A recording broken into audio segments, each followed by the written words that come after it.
now. There's a lot of culture that drives translation that we forget. Culture not just in the same language, but also in the geography of the language, right? You can speak English and it might be different, as we know from whether it's Canadian English or American English or different regional variations of English, British English, Australian English, or Singaporean English, Hong Kong English.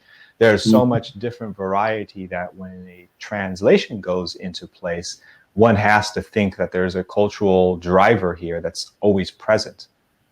Absolutely. I mean, it's, in that large project that I mentioned from a couple years back, we actually localized that into British English as well, as translated it into all those different languages. So, and that was just reviewing it for, the different changes in the English source that you would expect in the UK.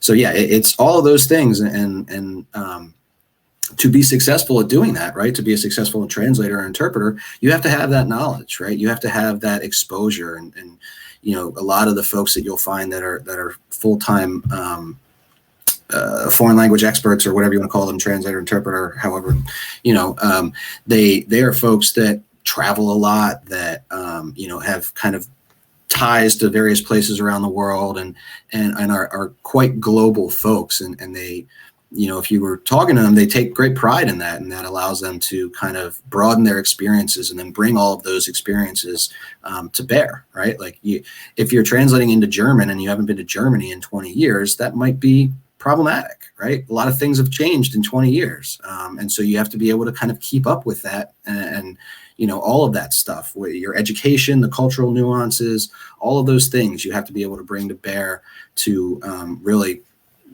get the best possible outcome from your work product.